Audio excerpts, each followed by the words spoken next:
Hey everyone welcome. तो आज हम करने जा रहे हैं अकाउंट्स का चैप्टर नंबर 2 जो है फाइनेंशियल स्टेटमेंट एनालिसिस। तो फाइनेंशियल स्टेटमेंट एनालिसिस क्या होती है? एनालिसिस ऑफ फाइनेंशियल स्टेटमेंट एक सिस्टमैटिक प्रोसेस है एनालाइज करना the financial information in the financial statement to understand and take economic decisions. अब कुछ tools and techniques of financial analysis, ये चार टेक्निक्स है। पहला है comparative statement, common size statement, ratio analysis and cash flow statement. Chapter 3 जो हम पढ़ने वाले हैं वो हम पढ़ेंगे रेशियो एनालिसिस के बारे में। Clear? Next is types of financial statement analysis.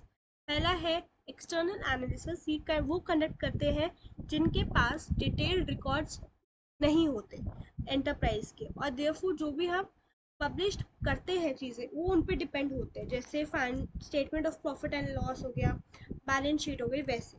Next is internal analysis, ये मैनेजमेंट जो होती है कंपनी की वो कंडक्ट करती है to know the financial position and operation efficiency of the organisation. अब इम्पॉर्टेंट फीचर है कि मैनेजमेंट, क्योंकि मैनेजमेंट के पास पूरा एसेस होता है इंफॉर्मेशन का, और एनालिसिस बहुत ज़्यादा डिटेल्ड एंड एक्यूरेट होती है। नेक्स्ट इज हॉरिजॉन्टल एनालिसिस, जिसको हम डायनेमिक एनालिसिस भी कहते हैं। ये तब की जाती है टू रिव्यू एंड एनालाइज करने के लिए financial statement for a number of years.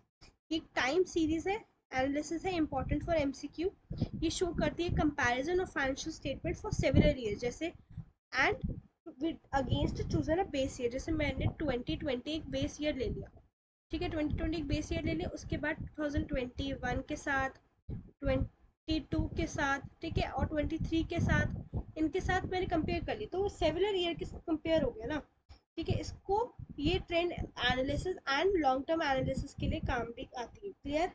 Next is vertical analysis. Vertical analysis को हम स्टैटिक एनालिसिस भी कहते हैं। ठीक है, ये हम बनाए जाते टू रिव्यू करने के लिए और एनालाइज करने के लिए फाइनेंशियल स्टेटमेंट सिर्फ 1 ईयर की। इसको हम क्रॉस सेक्शनल एनालिसिस भी कहते हैं। इसमें जैसे मेरी कंपनी है XYZ, ठीक है, और हमने एक बेस ईयर चूज कर लिया 2020, ठीक है, 2020 चूज कर लिया। उसके बाद हमने यहाँ AB और यहाँ पे CD ले लिया, ठीक है, ये दोनों भी क्लोथ में डिपेंड करें और ये दोनों भी। हम ये चेक करेंगे कि 2020 में XY ने कितना प्रोडक्ट में कितना प्रॉफिट हुआ और इनका कितना प्रॉफिट हुआ, इसलिए हम उसे एनालाइज कर लेंगे। Next is interfirm comparison and intrafirm comparison. Interfirm comparison होता है कंपैरिजन होना फाइनेंशियल वेरिएबल का over a period of time, इसको intrafirm comparison, time series analysis and trend analysis भी कहते हैं। इंटरफर्म कंपैरिजन मतलब कंपैरिजन होना टू या मोर इंटरप्राइजेस का, फर्म का, इसको हम इंटर फर्म कंपैरिजन और क्रॉस सेक्शनल एनालिसिस भी कहते हैं। Next is objectives of financial statement analysis. पहला है एसेसेस द अर्निंग कैपेसिटी। अब on the basis of financial statement हम earning capacity and profitability enterprise की भी हम एसेस कर सकते हैं। Second is major management efficiency, मतलब थ्रू स्टेटमेंट ऑफ एनालिसिस हम ये आइडेंटिफाई कर सकते हैं कि किस एरिया में जो मैनेजर्स है वो एफिशिएंट है और किस एरिया में वो इनएफिशिएंट है। एसेस करते हैं solvency, long term and short term solvency एक एंटरप्राइज की, वो भी हम निकाल सकते हैं on the basis of financial statement analysis.